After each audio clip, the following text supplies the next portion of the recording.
jemput Gus Nuril. Kebetulan keseharian saya hanya sering nonton di YouTube saja beliau yang berapi-api ketika berbicara. Saya juga ada api di dalam dada, hampir sama watak saya dengan Gus Nuril. Kalau Kiai Haji Robiuddin, saya pernah bersalaman tangan. Kalau Bapak Boy Rafli juga saya pernah bersalaman tangan. Gus Nuril, hari ini saya ingin bersalaman tangan dengan beliau, seorang panglima patriot Garuda Nusantara. Kepada Gus Nuril kami persilakan. Shallu ala Nabi Muhammad. Merdeka! Merdeka!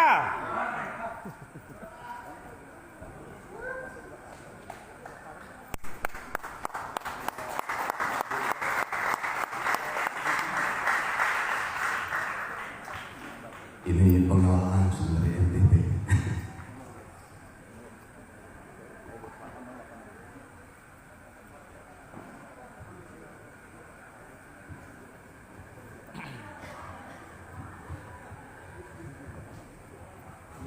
Assalamualaikum warahmatullahi wabarakatuh. Waalaikumsalam warahmatullahi wabarakatuh. Bismillah, alhamdulillah, Allahu akbar. Aqulu ala nafsi wa ala dini wa ala ahli wa ala awladi wa ala mali wa ala ashabi wa ala adyanihim wa ala amwalihim al-fa'afi. Asyhadu an la ilaha illallah wa asyhadu anna Muhammadan abduhu wa rasuluh. Wala haula wala quwata illa billahil aliyyil azim. Wa ba'du. Ingkang kinurmatan para alim sesepuh bini sepuh, wabil khusus dumateng Kiai Muhtadi, guru saya juga Profesor Dr. Musta'in Syafi'i, Kiai Junaidi, Kiai Ma'ruf, dan adinda tercinta Kiai Robiuddin bersama sahabatnya yang satu jadi pendekar, yang satu jadi pemimpin pesantren juga, Kang Ali Zulfi dan Kang Dayat. Yang saya cintai dan saya banggakan, sahabat saya yang pernah melokoto saya jadi irup di sebuah apel di Polda Banten. Jadi saya diminta untuk memberikan ular-ular di Polda Banten, padahal tahu kalau saya ini pakaiannya sarungan dan tidak pernah baris, sehingga sampai lupa undangan kehormatan tidak disuruh duduk. Sampai saya pidato selesai, saya ditegur sama Mas Boy Rafli, Gus kok undangan tidak disuruh duduk? Dan salah sampai yang tahu saya kiai nggak pernah baris kok disuruh jadi begini. Ada hadir juga sahabat saya di Densus 88 yang sekarang menjadi Deputi 2, Irjen Ibnu Suhendra, dan insya Allah memberikan kebanggaan bagi anak-anak muda yang sekarang menjadi patriot Garuda Nusantara, merupakan turunan dari pasukan Berani Mati. Pasukan Berani Mati dulu berasal dari Hizbullah dan Fisabilillah, dipimpin oleh Kiai Abbas Butet, mbah saya, dan juga karena instruksi Hadratus Syekh Hasyim Asy'ari. Jadi maka Kiai NU itu ada 4.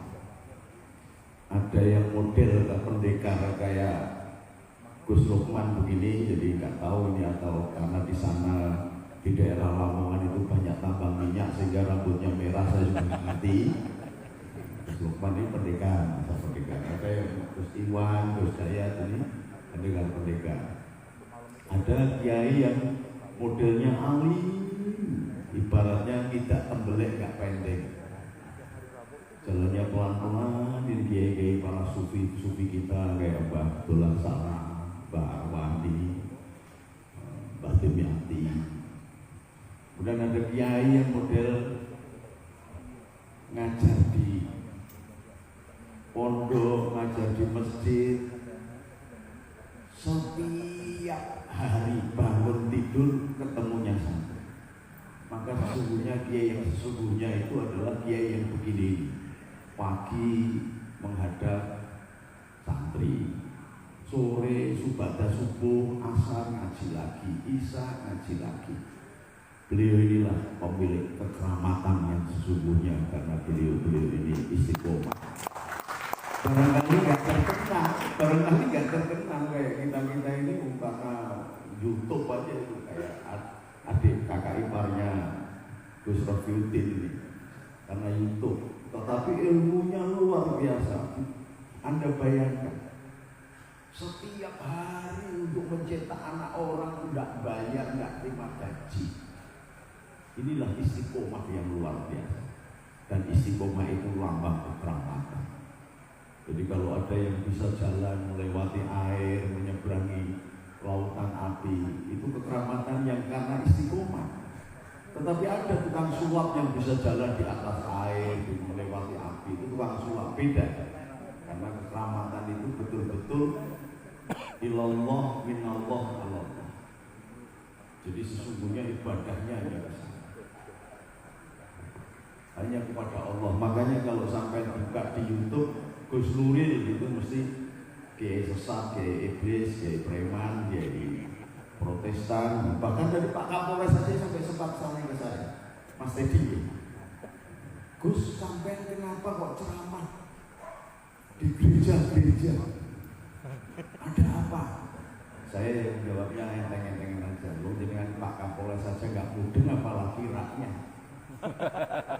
Maka malam ini saya jawab, sesungguhnya kuncinya sudah disampaikan oleh Jenderal Boy Raffi Ahmad, bahwa Rasulullah itu dari bagian 219.000 nabi dan 224 rasul, hanya Rasulullah yang diminta untuk mempraktekkan saripati agama. Maka namanya adalah innamal bu'istu liutamima makarimal akhlaq. Maka bajunya adalah tadi dibaca oleh Qori, wa ma arsalnaka illa rahmatan lil alamin. Agama cinta ini disaripatikan oleh para wali songo, kemudian anak turun yang menjadi pengurus NU yang pertama, dan singkatannya untuk membentuk NU saja luar biasa. Namanya PBNU. Ya, kok tidak PP atau pengurus besar NU? Enggak, PBNU, singkatan dari Pancasila, Bhinneka Tunggal Ika Tangkana Dharma Mangroa, N-nya NKRI, dan punya Undang-Undang Dasar 1945. Allahumma shalli ala Muhammad. Orang NU darah mojo selawat. Selawat dan salam mari kita unjukkan tumatan junjungan kita Nabiullah Agung akhir zaman Sayyidina Muhammad sallallahu alaihi wasallam. Tadi Jenderal Boy mengatakan Rasulullah maka beda dengan nabi-nabi yang lain. Kalau Nabi Musa perawakannya itu tinggi besar, rambutnya keriting tapi takut, karena dia diberikan Taurat, hukumnya tegas, keras, tidak ada negosiasi. Hutang mata bayar mata, hutang nyawa bayar nyawa.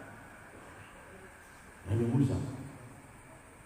Lalu dirasa barangkali oleh Allah kurang lembut, didatangkanlah yang namanya Daud dengan berbekal kecapi.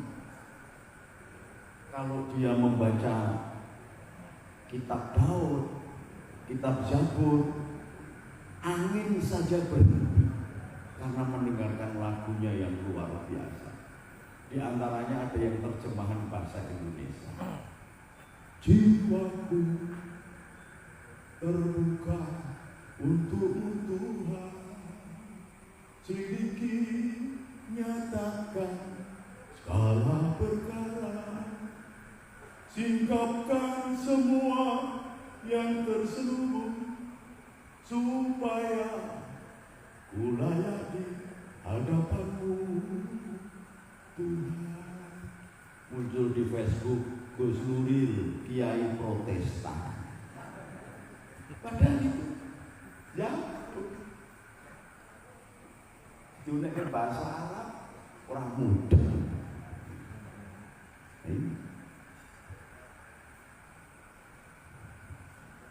Nabi yang lain, Nabi Isa didatangkan ya pun kelembekan. Maka dimunculkanlah Isa alaihissalam dengan bekal kasih. Maka julukannya kalau Abraham, Khalilullah, Ibrahim atau Abram atau Abraham, Khalilullah, sang penakluk api yang 3000 tahun sebelum kelahiran Buddha, kelahiran Yahudi muncul. Lalu ini hampir sama dengan yang di Bali. Maka Brahma penguasa api, Ibrahim penguasa api. Dalam Quran dikatakan oleh Allah dalam firman-Nya, ya narukuni bardan wasalaman. Allah Ibrahim. Ini bardan, api disuruh dingin, tapi kalau dari api dingin, ibarat gelas kena panas, diberi dingin, pecah, maka ditambahi wassalam ala Ibrahim. Disebut orang Bali namanya Brahma. Istrinya Sarai sebelum punya anak namanya Iska. Setelah punya anak Iska menjadi Sarah, istrinya Brahma namanya Saraswati.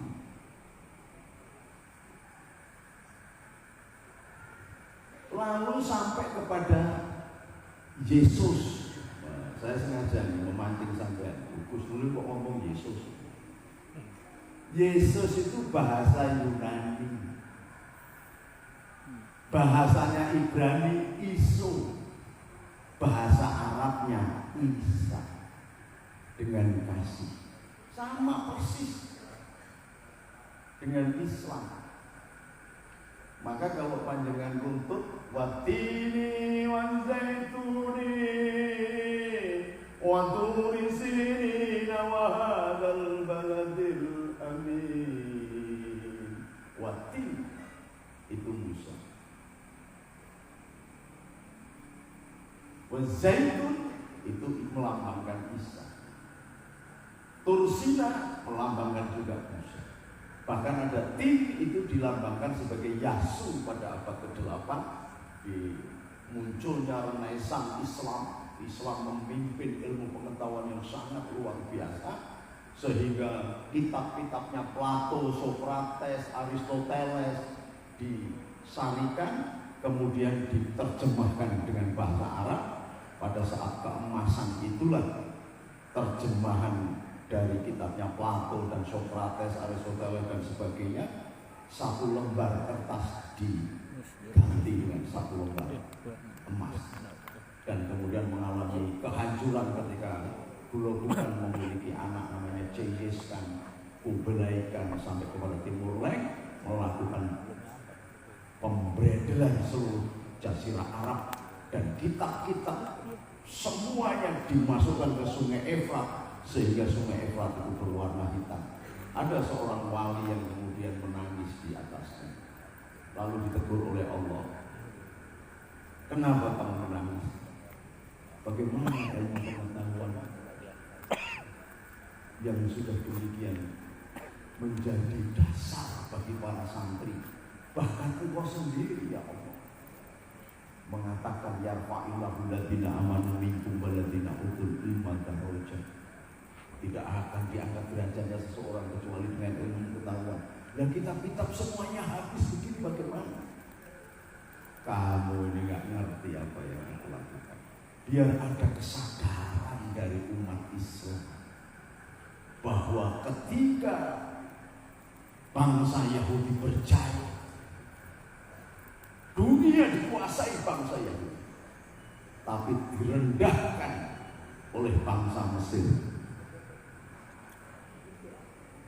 dijajah sekian ratus tahun. Why? Kenapa?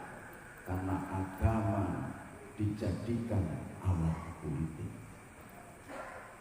sehingga anaknya Sayyidina Yakub yang kemudian berganti nama menjadi Israel, itu bahasa Ibrani. Isra itu anak, El Tuhan, anak Tuhan. Jadi yang bergelar anak Tuhan bukan hanya Yesus, tapi Israel atau Yakub itu anak Tuhan.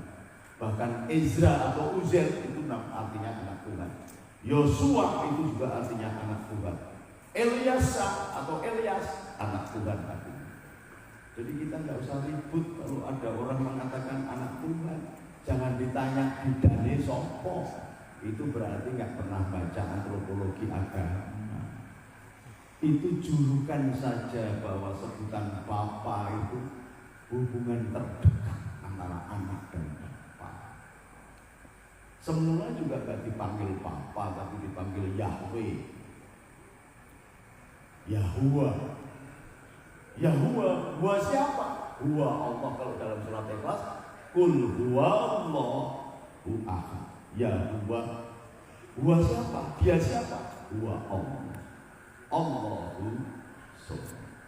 Maka jangan heran kalau Nabi Muhammad kemudian bertapa di gua.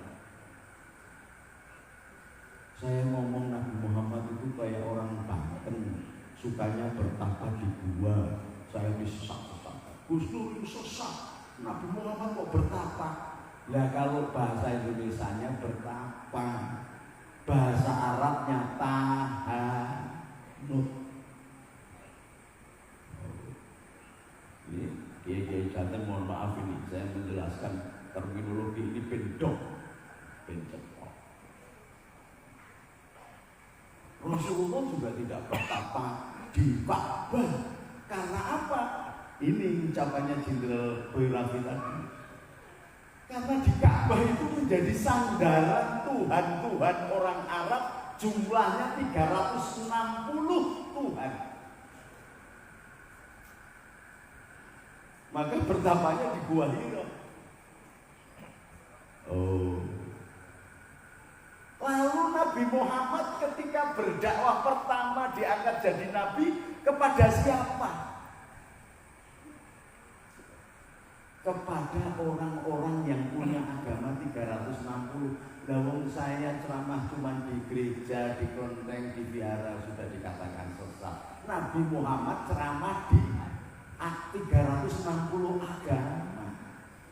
Nah kalau tidak berceramah kepada mereka, sekurang-kurangnya kalau kita tidak mendengarkan kalamullah, bagaimana orang-orang bisa mengerti bahwa Islam itu baik? Kalau sampai dikatakan kopar kafir, bagaimana sampai bisa menyukai orang yang mengatakan sampai kafir? Menyukai orangnya aja tidak, apalagi pindah agama, apalagi masuk agama. Maka dakwatul Islam yang paling baik itu terjadi setelah Nabi Muhammad mengumpulkan semua agama, mulai Zoroaster, penyembah matahari, mulai agama-agama Sabi'in, dari Bahai, dari Kristen, Katolik, Yahudi, kemudian ada dras campuran antara Yahudi dan Islam, ada yang namanya Sikh, antara Hindu, Buddha dan Islam. Makanya orangnya pakai sorban juga. Orang-orang Sikh itu malah lebih keras lagi, tidak boleh menyukur rambut dan jenggot. Dikumpulkan semua oleh Rasulullah. Lalu disitulah baru muncul namanya Madinatul Munawwarah, kota yang terang benderang karena pencerahan dari Nur Muhammad yang mengejawantah kepada Nabi Muhammad SAW, menebarkan cinta. Maka benar, wa ma arsalnaka illa rahmatan lil alamin. Ini kuncinya. Lalu Wali Songo ini meniru Piagam Madinah, membuat Nahdlatul Ulama. Setelah membuat Nahdlatul Ulama, tahun 36 ketika Muktamar NU pertama disepakati bukan mendirikan negara Islam, bukan Darul Islam, tapi Darussalam. Karena di dalamnya banyak orang-orang yang tidak seagama. Tadi dijelaskan jenderal ada 1000 suku. Dakwah inilah yang menggunakan akar budaya. Karena benih Islam yang luar biasa ditanamkan di tanah yang subur yang bernama Jawa Dwipa, yang dulu sampai ke Madagaskar, sampai ke Thailand, sampai ke Hunan, sampai ke Kochi atau Vietnam, sampai ke Filipina. Itu Nusantara, Jawa Dwipa. Maka ketika Sunan Kalijogo mengajarkan kepada santri-santrinya bukan dengan bahasa Arab, karena wong Jawa susah, ilatnya susah, apalagi kalau sampai ke Banyumas. Itu kalau orang-orang yang ngaji di Tebuireng pasti mengatakan ucapannya salah. Karena fase-fase alhamdulillahirabbil alamin. Ngalamin apa? Makanya ketika ada Turki memerintahkan menyelamatkan Islam ke tanah Jawa Dwipa, jadi ingat Sultan Mehmed Sani Al-Fatih, penakluk benteng Babylon yang meruntuhkan Romawi, itu menyelamatkan Islam ke tanah Jawa. Karena belakangan hari tahun 1924 Turki dikhianati oleh Abu Su'ud yang kemudian menjadi pemimpin negara Saudi Arabia, bekerja sama dengan Inggris dan Perancis. Kekhalifahan yang sudah 800 tahun dihancurkan. Lah kok sekarang datang ke sini mau bangun khilafah yang bener mawon. Wong Arab Saudi itu pengkhianatnya betul-betul. Maka kalau sampai buka di surat Al-Baqarah, Al-Aqraf hasabul kufar wajib. Arab itu babai kafir dan munafik. Lu kan Nabi juga dari Arab, iya, tapi bukan asli bangsa Arab. Nabi itu keturunan Sayyidina Ibrahim lewat putranya Sayyidina Ismail dari Mesir. Istrinya dari suku Jurhum, keturunan Nabiullah Shaleh. Bukan dari Arab. Nah, lupa aku harus pakai jubah, pakai serban. Iya, Abu Lahab juga pakai jubah, pakai serban. Sekarang ini semua ngaku-ngaku keturunan Nabi.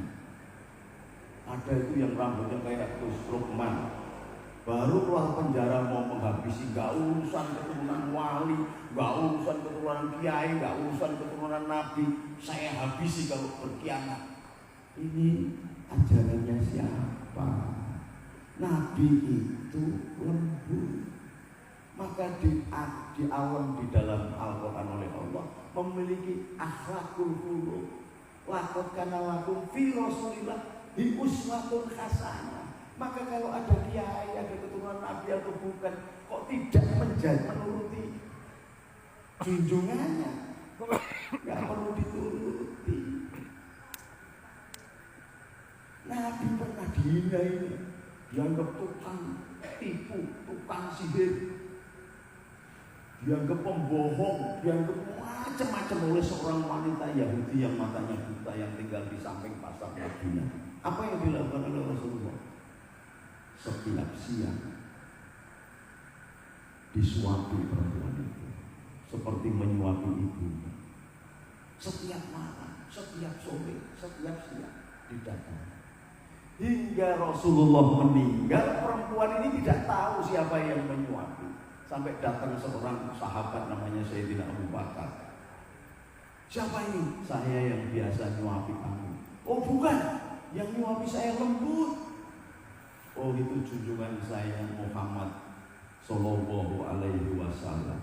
Masya Allah. Tiap hari saya maki-maki, dia membalas dengan perilaku yang demikian baiknya.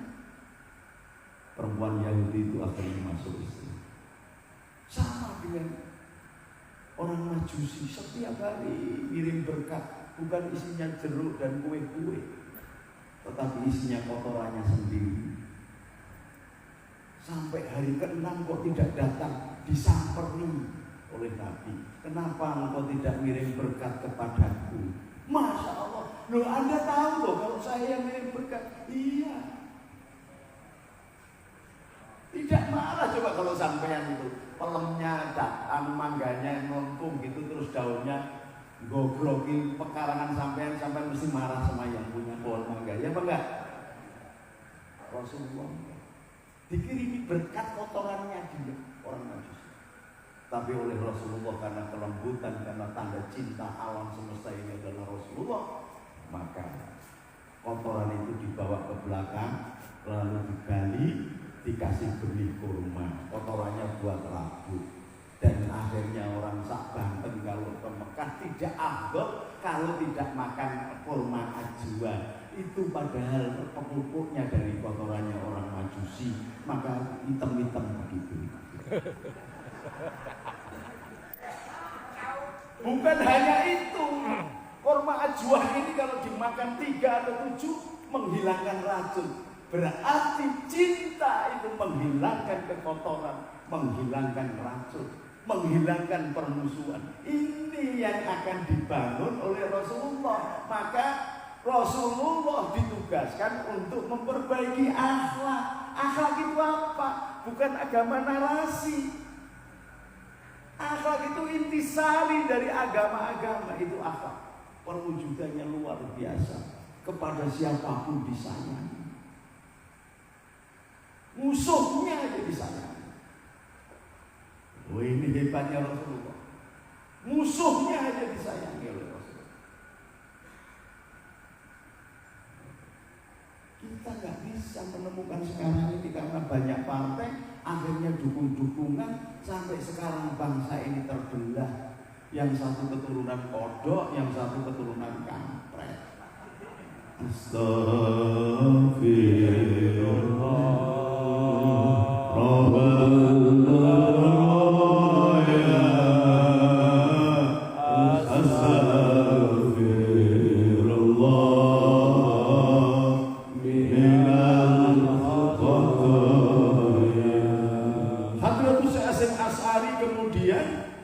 Ketika berjalannya waktu, ada orang yang kepengen ini, kalau ini saya akan memisahkan diri, misalnya Mr. Maramis dari negara Indonesia Timur. Lalu dengan kebesaran hati Hadratus Syekh Hasyim Asy'ari ketika didatangi Bung Karno, Kiai bagaimana ini? Negara Timur mau melepaskan diri, bagian tengah mau melepaskan diri. Ini dijawab oleh Hadratus Syekh Hasyim Asy'ari. Ini Indonesia, Bung. Penduduknya sudah biasa hidup 800 tahun dengan Bhinneka Tunggal Ika Tangata Mama Meloa. Kalau kemudian disertakan Piagam Jakarta, 7 kata dalam pembukaan undang-undang itu, mereka akan memisahkan diri. Karena aneh, 800 tahun kita hidup dalam perbedaan. Bahkan Sunan Kudus itu ngajarkan ngaji. Ketika orang Kudus gak bisa ngomong bismillah, cukup mengatakan dikasih lambang besek semelek. Bismillah gak bisa. Sampai sekarang orang Jawa Tengah ada yang bilang semilah. Gak masalah. Gusti Allah paham. Oh, Gusti Allah yang mengajarkan kata-kata, yang mengajarkan kalam.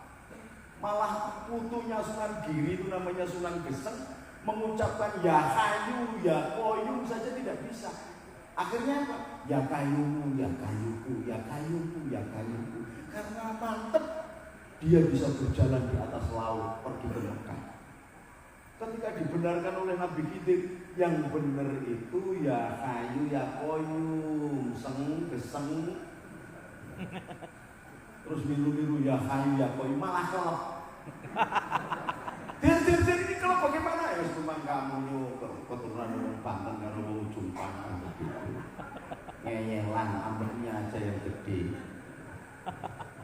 Dan ijazah memang tidak boleh dirubah. Ketika menerimanya salah, saya kayak pukulan geledek yang untuk mukul begitu keluar apinya begitu, yang benar ya ngaruh, yang benar itu malah lupa itu. Aduh, bukan dia naruh melibatkan masalah mana nih berakhir. Biasanya itu yang digunakan ada dua yang digunakan Sayyidina Maryam ketika kelaparan karena susunya tidak keluar, Yesusnya nangis cengeng-cengeng, lalu muncul wahuzi ilaiki bijitin nahlati tusokit alaiki rutuban janiyah. Yang satu lagi itu hizib barki namanya. Narujubikal adai mikuli wijatin wabil isminarihim minal Buddha bisata. Harusnya Budi, tapi dengarnya kuping Buddha, ya tetap. Oh ini jaya. Jadi nanti Nabi Muhammad banyak permusuhannya enggak? Permusuhannya luar biasa kayak Nahdlatul Ulama. Ketika muncul Indonesia akan dijajah kembali oleh tentara sekutu. Orang NU pada waktu itu bergabung dengan Masyumi, Hadratus Asy'ari Asy'ari dan Kiai Wahab Hasbullah keluar dari konferensi Masyumi di Jogja. Karena apa? Lebih mempertimbangkan negara, lalu membentuk resolusi jihad. Jadi kalau ada kata jihad itu membela negara, bukan malah menganggap pemerintahnya tohut, dasarnya tohut, terus dia sering-sering Allahu Akbar, Allahu Akbar, Allahu Akbar. Kapan walillahil hamd? Kapan sami Allahu liman hamidah? Berarti nggak pernah sholat. Malah sampai kadang-kadang ada ide gila itu 212 itu aja sudah ide gila. Kemudian akan dijadikan Monas sebagai kiblatnya orang Islam itu sampai gendeng makan sabun.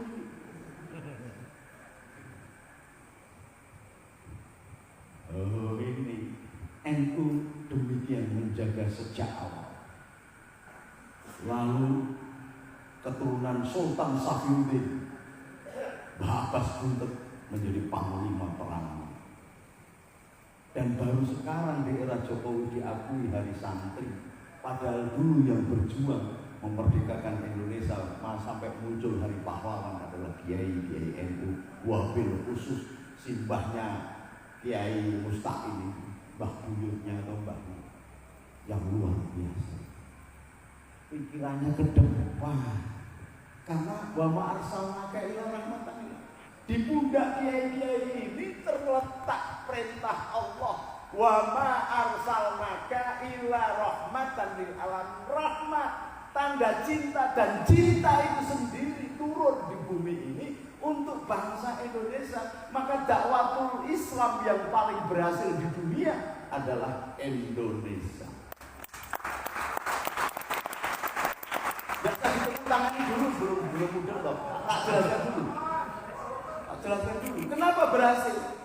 Jumlahnya orang NU kalau dibandingkan dengan orang Islam dari Irak, dari Kuwait, ditambah Uni Emirat Arab, ditambah Saudi Arabia, ditambah Yaman, ditambah Turki, ditambah Mesir, ditambah Yordan, masih banyak NU. Ya, boleh. Dan kalau NU itu tidak dipimpin oleh kiai-kiai yang ahli sufi, yang sudah selesai hatinya, yang sudah wiroi, yang sudah yuhud, yang sudah ngumpul ke kedunya, tidak lagi kena syahwat dan tidak lagi bikin istimak 1, 2, 3, mikir jabatan, mikir begitu, persis seperti orang-orang NU. Maka NU akan selamat dan sampai sekarang selamat. Saya ditawari jadi menteri oleh Gus Dur, Mbak Mega, Pak Jokowi, Pak SBY. Saya jawab nehi. Karena apa? Ketika saya diminta masukan berani mati itu. Gus Dur itu tidak salah meminta Freeport itu memberikan 30% sahamnya kepada kepada Indonesia diturunkan dengan 290 triliun. Yang menurunkan siapa? Konco-konconya sendiri juga ikut serta. Maka begitu melihat kayak gitu, udahlah, kiai itu lebih baik istiqomah, mulang santri, gak usah ikut politik. Saya loh kalau jenengan beristirahat berpolitik silakan. Jagain negara itu lebih swarga daripada surga. Maka Pak tentara, Pak polisi ini kalau sampai pistolnya nggak pernah nembak kepala orang, nggak bisa masuk surga. Loh kok gitu Gus? Iya, sebagai seorang salik yang melakukan suluk dalam thariqah kebangsaan, agamanya polisi dan Pak tentara itu bedil kepala musuh. Agamanya dan imannya adalah menciptakan stabilitas kemakmuran negaranya. Maka meskipun sholat pakai khusyuk dijamin surga. Apalagi BNPT dijamin surga. Makanya wajahnya coba, wajahnya kan ganteng-ganteng. 2 jenderal kok wajahnya bersinar itu karena memang sudah punya tiket di surga.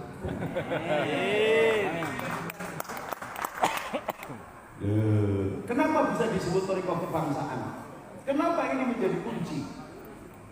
Karena tidak ada negara, maka tidak ada kemerdekaan.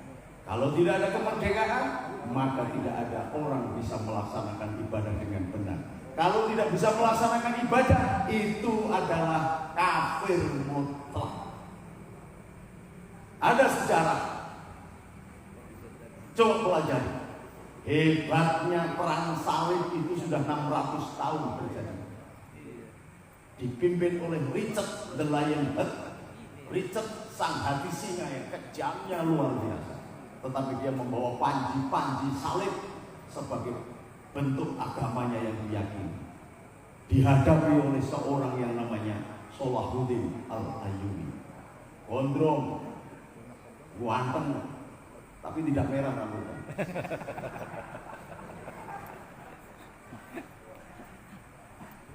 Besok berhadapan 4 juta pasukan dengan 4 juta pasukan.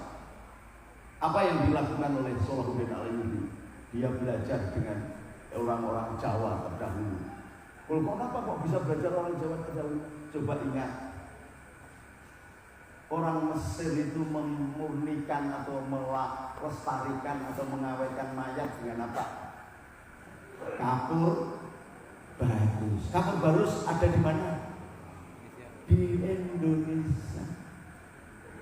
Bahkan yang menyambut kehadiran Yesus itu adalah raja-raja dari Jawa, dari Sumatera, dan dari Papua. Di perjanjian lama kalau ada orang Kristen, maka saya sering ceramah di depan pastornya sampai pada delokok gitu. Kok Gus Nurul ngerti? Lah Quran lebih komplit. Orang Islam itu harus mengimani 4 kita. Ya kalau sampai cuma kita ketemu sama etok, lalu terjemahan debat kan gue debat aku di fotokopi cek. Ini loh Gus terjemahannya. Loh Masya Allah.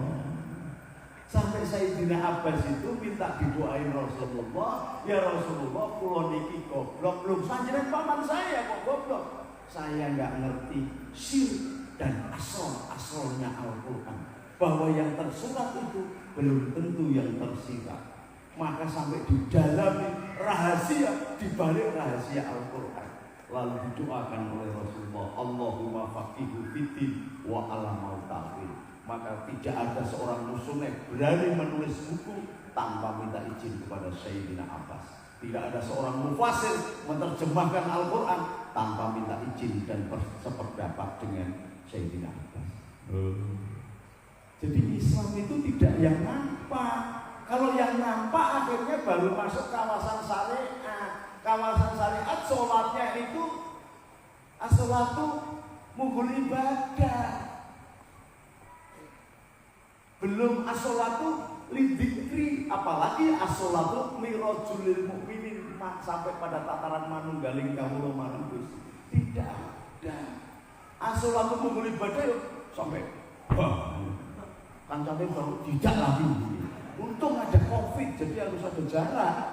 Coba kalau nggak ada jarak, saya pernah diinjek itu, tak geser gini, diinjek lagi, tak geser lagi. Dalam hati saya, awas kalau sampai 3 kali. Loh ini gimana? Sholat kok sampai muncul ancaman begini bagaimana? Diinjek lagi. Saya atret tak suruh bokongnya, podo-podo batale. Sholat apa? Lu kan memang harus rapat, Gus. Lah kalau nggak rapat, itu di belakang aja ombong begitu. Lah kalau nggak rapat kenapa? Dimasukin setan. Lu kamu ini loh setan tobat ikut sholat aja kamu larang.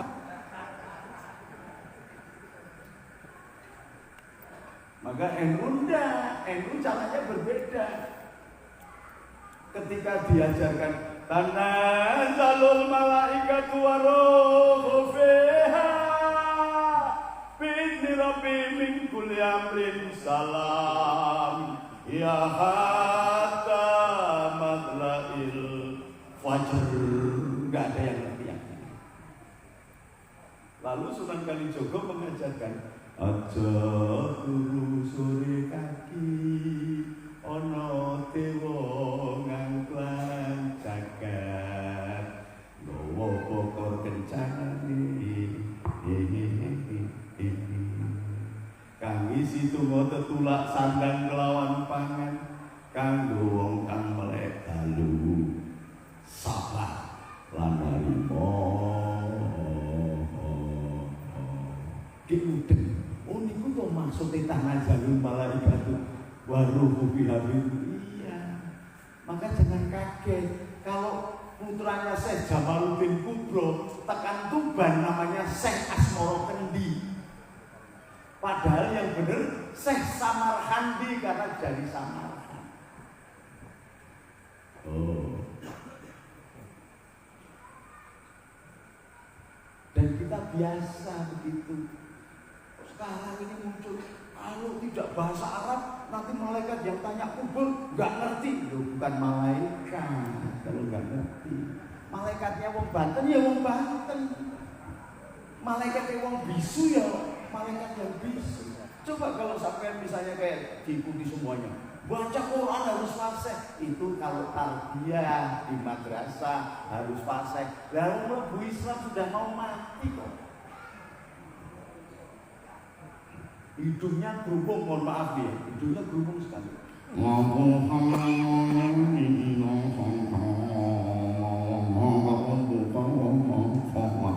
Idam diguna kafe rano idari. Lu ya Pak ya. Nah kalau gini salah terus dikanu udah sekalian disebelah saja. Dari genetika religius inilah Wali Songo menularkan ke Kiai NU sampai ke Rois Akbar Hadratus Syekh Hasyim Asy'ari. Ngajarkan kepada murid-muridnya sama. Pasti akan terjadi lagi. Makanya Salahuddin Al-Ayyubi yang mau berperang itu dia masuki kemah. Richard Delayan dan diobati sehingga sembuh. Ya, wis ngerti ya Bu, udah catatan dulu kon. Cek ben dong itu soalnya neramu. Ki mau ngomong aku wis gak ngomong ngomong. Setelah diobati ditinggalkan anaknya. Ini akhlak yang hebat dari Islam. Saya tidak mau berhadapan dengan panglima yang sedang sakit. Anak saya yang bisa jadikan tumbal di sini. Kalau saya mau ganti sampai mau anggap racun. Lalu malam-malam Salahuddin Al-Ayyubi berpikir kalau begitu Islam itu ya benar. Akhirnya besok 4 juta orang tidak berhadapan dengan 4 juta orang malah salamat. Richard Delayan meninggalkan Yerusalem lalu dikuasai oleh Salahuddin Al-Ayyubi. Ini kunci. Salahuddin Al-Ayyubi yang membawa kebesaran Islam, bahkan kemuliaan tanah Arab. Sekarang ini tidak memiliki negara. Bangsa Kurdi nempel di Iran diusir, nempel di Irak diusir, nempel di Yordan diusir, nempel di Yaman diusir, nempel di Arab Saudi diusir, di mana-mana di Kuwait diusir. Karena apa? tidak ada kemerdekaan. Maka bangsa Indonesia dipimpin oleh ulama membuat pembukaan Undang-Undang Dasar 45 dengan atas berkat rahmat Allah, didorong oleh keinginan yang luhur mengantarkan bangsa Indonesia ke depan pintu gerbang kemerdekaan. Hal ini yang keduanya, bahwa penjajahan di atas dunia, ke bawah kemerdekaan itu adalah hak segala bangsa. Maka oleh sebab itu penjajahan di atas dunia harus dihapuskan karena tidak sesuai dengan pri keadilan dan pri kemanusiaan. Masih dikasih juknis namanya Pancasila. Maka berketuhanan yang Maha Esa harus berperi kemanusiaan meskipun dia itu sedikit. Jangan kemudian diobrak-abrik kayak dicekisik, dibantai kayak orang si A yang ada di Madura. Nggak boleh. Logikanya kalau Rasulnya itu 224, ada agama 200, tidak masalah. Rasulnya aja 224. Berarti tafsir Pancasila banyak diselewengkan. Maka ada lembaga namanya BNPT, ada lembaga Densus 88. Dan saya sebagai anak cucu yang memimpin perang Mbah Abbas Buntet, saya bikin pasukan berani mati, kemudian membuat Patriot Garuda Nusantara. Kalau kebetulan kemarin itu muncul 212, isinya Hidayat Nur Wahid, Fuad Bawazir, Mat Rais, Amin Rais. Saya teringat dengan zaman Gus Dur. Oh, ini mau bikin kacau. Maka saya bikin Patriot Garuda Nusantara.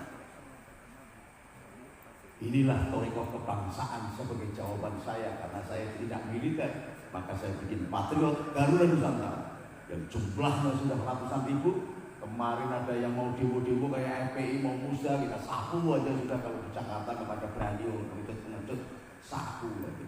Kendal dan anak-anak di Bali, HTI kita bubarin. Maka kemarin demo di Semarang akan meminta bahwa Densus 88 harus dibubarkan karena menangkap salah satu anggota komisi fatwa. Anak-anak saya perintahkan dalam 5 menit tidak bubar, kita sapu. Dikasih peringatan sama polisi-polisi, tolong, tidak takut saya dengan guru. Maju, sapu, suapu mereka lari. Di Klaten juga begitu, mengerahkan 1.000 orang, PGN kita kerahkan 5.000. Jadi kita pakai strategi militer. Kalau 1.000 langsung lawan 5.000, jadi pites bunuh diri. Karena apa? Sudah tahu bahwa ini membutuhkan pengorbanan darah dan air mata. Hanya mewarisi kemerdekaan saja kok bikin geger. Kalau mau jualan HTI silakan, jualan FPI silakan, jualan si A, apa si B, apa si C, jualan Ahmadiyah kok, Ahmad Demianti atau Ahmad siapa, silakan. Tapi jangan ganggu negara. Kalau ganggu negara akan muncul jiwa hubul watan minal iman. Zaman PKI dulu bapak saya mengawal pembantaian PKI karena Jakarta masih limbung, pemimpinnya masih bingung ini bagaimana. Bapak saya di Mojosari langsung kelekek gitu. Ada yang di sebelah itu azan dulu, baru sebelah. Sampai sini sebelah itu bingung. Bagaimana nih Kiai? Urusan Islamnya, urusan dia dengan Tuhan. Urusan mengkhianati negara dan bangsa berhadapan dengan saya. Harus dibedakan. Oh ini sama-sama Islamnya kok ini. Wah kita betul lagi dah lo kalau mau bahas ini. Kita dulu. Mau meneni jangan juga gratisan aja kok. Jadi saya minta di Menes inilah canggah Mbah Buyut saya namanya Maulana Isa. Di Pandeglang ini, di Banten ini, Islam dikenalkan. Syekh Maulana Isa, bapaknya Sunan Giri, lalu kemudian membentuk Kesultanan Cirebon sampai ke. Maka di sini memang paku buminya ditinggalkan oleh Maulana Isa. Inna waliyullahu alladzi nazzala al-kitab wa huwa yatawalla sholihin. Maka saya minta kepada adinda saya Hadratus Syekh Romo Kiai Haji Rafiuddin Muhammad Rafiuddin untuk menjadikan pesantren Nurul Falah ini menjadi cahaya kemenangan. Amin.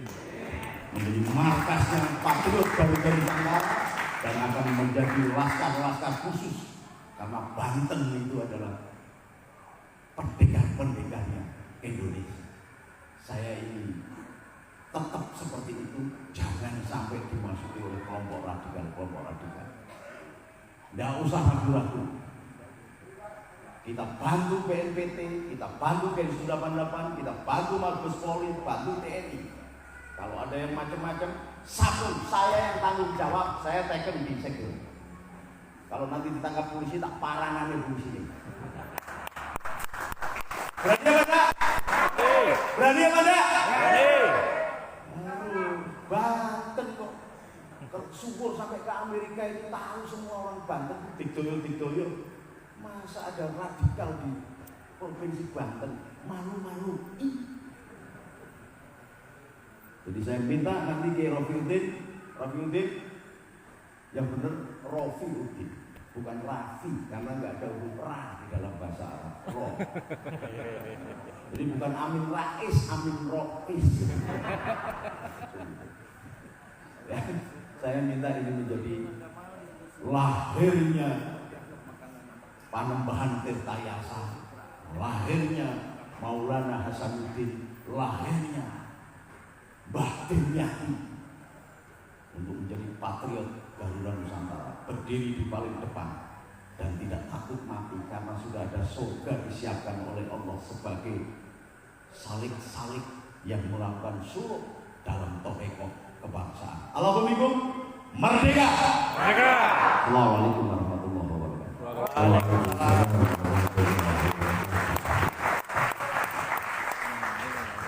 Bapak-bapak dan saudara-saudara sekalian, masih satu acara lagi.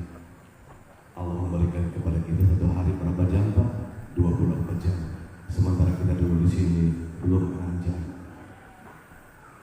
Mari kita dengar lagi tausiah. Kami tadi ba'da duhur menuju ke Suka menjemput Kiai Haji Musta'in yang dari Jombang, dan sampai kembali ke sini sudah waktunya ba'da Isya. Maka mari bersama-sama kita mendengar tausiah yang akan disampaikan oleh yang saya hormati, yang saya cintai, Kiai Haji Profesor Dr. Musta'in Safi'i MAG. Kepada beliau kami